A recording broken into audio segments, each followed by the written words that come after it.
Welcome to the Industrial Talk Podcast with Scott MacKenzie. Scott is a passionate industry professional dedicated to transferring cutting-edge, industry-focused innovations and trends while highlighting the men and women who keep the world moving. So put on your hard hat, grab your work boots, and let's All right, go. once again, thank you very much for joining Industrial Talk and your continued support of a platform that is ever expanding. It's an ecosystem that's expanding its professional footprint. It's the first time I used that.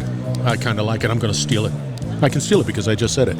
And we celebrate industry professionals all around the world because they were bold, brave, you dare greatly. You solve problems and you innovate so that you are making the world a better place. We are broadcasting from PowerGen 24. New Orleans, Louisiana is the location, and it's chock full of problem solvers in the power industry. A lot of incredible solutions. And of course, I've been just sort of hunkered down in the salt mine, so I haven't been able to go from booth to booth, but I will, because I get geeky about this. In the hot seat, Jack. How do you say your last name? Pyros. That's pretty doggone cool. All right.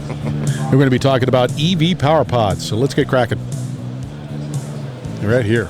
I got the handout right here, see? Right there. And it's cool. It's got on a cool truck and everything.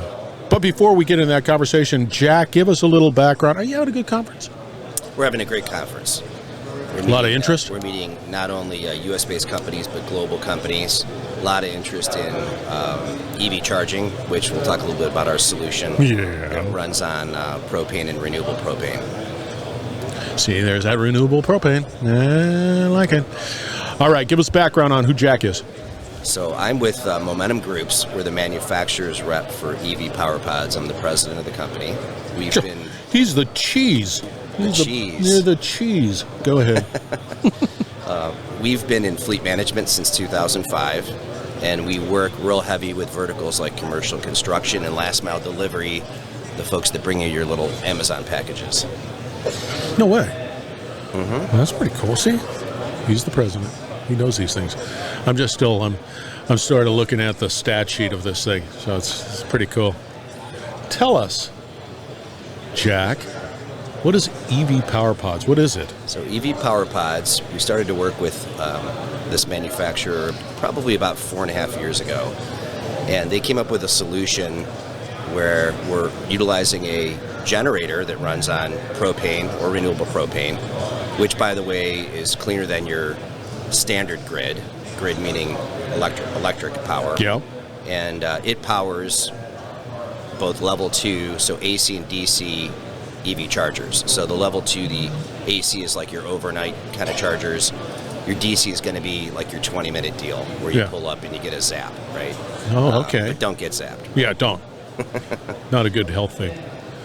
But why is this important? Why is this needed in the world? I see resilience. I see. He's giving me handouts, and I have to look at them. And you don't need the handouts. I know. I'm getting all distracted by the handouts because it has a cool truck, and then you have a good cool skid. Right. So I'll give you a little bit of what's the EV part? History there. So electric vehicles. Yeah, there you go. And as we know, there's a big push towards zero emissions. Yeah. And we're seeing a lot of activity, not just in California. Believe it or not, Michigan is in the top 10 states of converting to EVs. Yeah. The quickest states include Michigan, Florida, Texas, up in your Northeast, New Jersey, New York, those kind of areas. So, continue. Sorry. Where this is becoming important is, for starters, the manufacturers of electric vehicles want to go show their big customers, take them to shows like this, want to go and do the dog and pony with these electric vehicles and start to get their pre-orders before they go into production. And they find when they take it to a customer, they don't have anywhere to charge. So how do they even test out the equipment? So that's kind of where it started for us as the manufacturer's rep. That's where we've had our initial success has been big OEMs that are procuring these so that they can take them around the country and show their electric vehicles and hand them off to a customer, let them drive them for a week and not have a problem finding power. Okay, so that's kind of where it starts. Yeah, because that's not a good thing to have, because that's the first thing that would come to mind. It's like, okay, I got it. I don't want to be in Timbuktu. I want to be able to sort of ensure that I can enjoy the product and not worry about where I have to go. Right. So let's say next, Mac's a good example. Mac is making a Class 6 electric vehicle, and it's big in refuse for picking up garbage, but they don't like me to use that word. Yeah. So it's a refuse vehicle, but it can also be a box truck, a flatbed, and that kind of thing. So there's somebody that we've worked with. So the next step is they have a customer and they say, okay, give me 20 of these electric vehicles. I want to order 20. So they start to look into, how do I get power? So there's a couple of scenarios.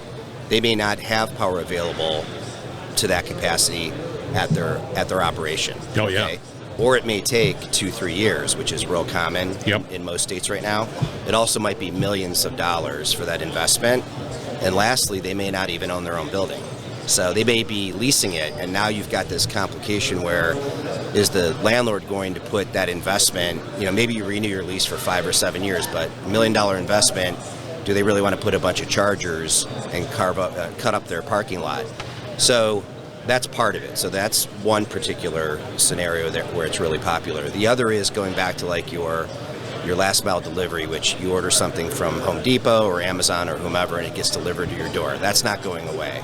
So some of these EVs under full load can't get through the workday. They can't. Make it the whole day. Yeah. So they need a midday charge. They need a hub. They need support. So this mobile unit is off-grid. We can deliver it. It's working on day one. We can monitor the generator that runs on the propane and renewable propane. And we also can monitor the EV chargers that are on board. And we have a whole slew of configurations, which I would imagine, and correct me if I'm wrong with that, and I agree with it 100%. That is just, do you, in the Amazon analogy, the use case with Amazon, can you strategically locate these assets, these EV PowerPods, in a way that optimizes their delivery routine? Yes. And that's the beauty of it. I was going to say, now expand upon that a little bit. So we have, to give you a little bit of a picture of what the product line looks like. So we have skids. That's almost like an ocean container. Yep. With you fork it and you can lift it and move it around. So that's like a semi-permanent. So you literally could go run some parking spots behind Applebee's or whoever has plenty of parking. Maybe it's Home Depot, which is a great opportunity, right?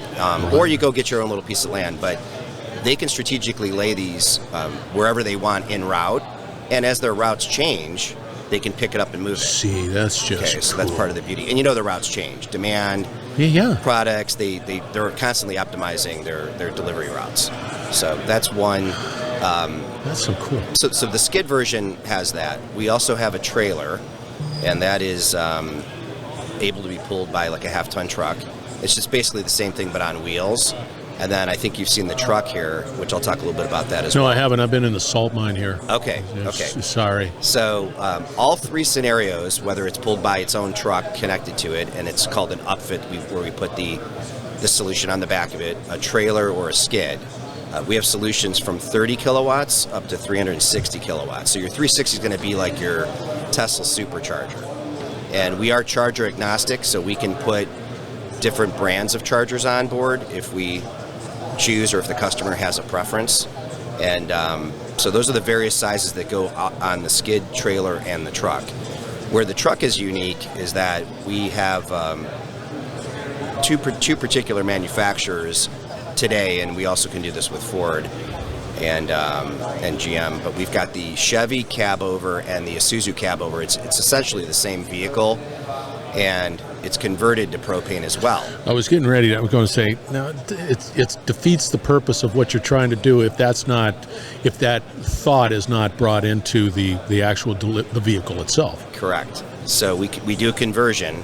So now you have a truck powered by propane with a EV charger powered by propane, and it can go, Jim from PERC, our friends at Propane Education Resource Council, that's where we're at our booth today. Yeah. He was driving it yesterday down the freeway, checking it out. So you can take it anywhere and move it around the country if you need to.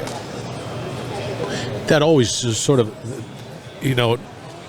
for me, I always had the question and said, okay, EVs, great, fine, they're cool.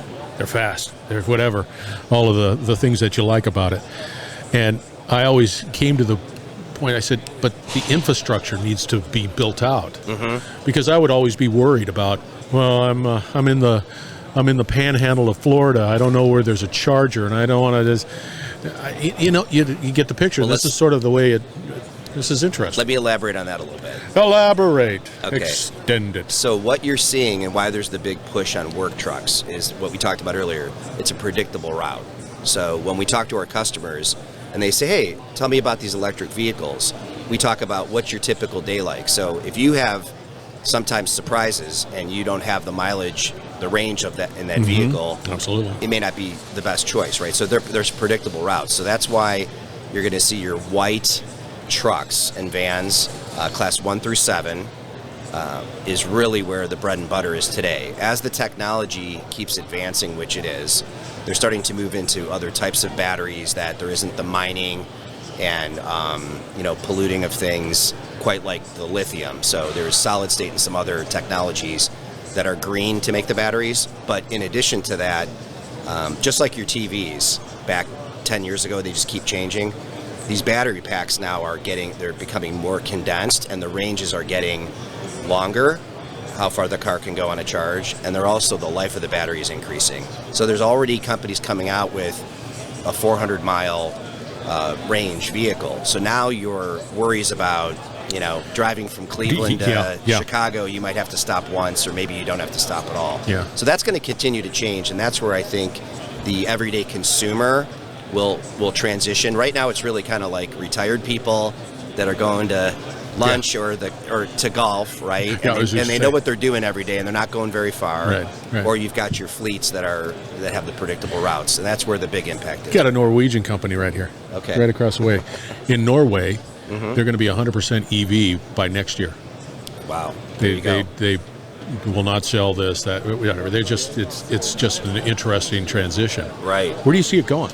I mean, this is all great and dandy and wonderful, which is fantastic. What do you see the next sort of salvo to drop?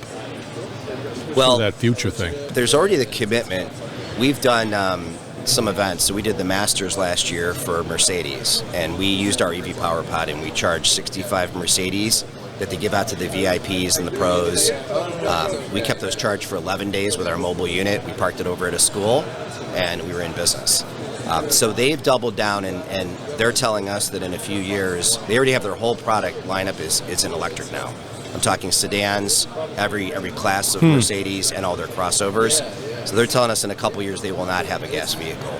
So we're hearing that from other manufacturers. So I see it going, no matter what happens with the election, I see EVs being... I must have missed the invitation at Masters for the VIP. We're invited back, so I'll meet you there. I like that. Oh, for the vehicle? Yeah. I don't know if I can arrange that. Yeah, I was thinking, I'm sure I missed it in the mail. Jack, how do people get a hold of you? MomentumGroups.com, and that's groups with an S. Okay. You can reach out. I've got a great group that'll set up a talk or a call or a Zoom call or a visit, depending on what you want to talk about. That's cool stuff. So keep us in mind, MomentumGroups.com. And are you out on LinkedIn? I am on LinkedIn. Good. You active? I mean, I have somebody that does that for me, to be honest. Wow. If you search my name, Jack Pyros, Pyros, I'm right on LinkedIn. Yes. Very active. We're actually posting on the show, our booth and everything, so check us out. You're the first one. Congratulations. You're the first one that somebody says, I have somebody else do that. Well done. I got to focus. Yeah. That's why I'm sitting in front of you, right? I got to be here. Yeah, I gotcha. I can't be everywhere. His name is Jack. He has somebody else doing his LinkedIn account, but that's okay. He's out there. So we're going to have all the contact information for Jack when he delivers his business card too out on Industrial Talk. So you'll be able to get a hold of Jack ASAP. So thank you very much for joining. We're going to wrap it up on the other side, so stay tuned. We will be right back. You're listening to the Industrial Talk Podcast Network.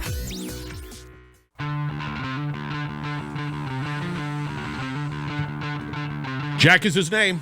Momentum Group is the organization, the company, delivering mad mad solutions in the world of EV.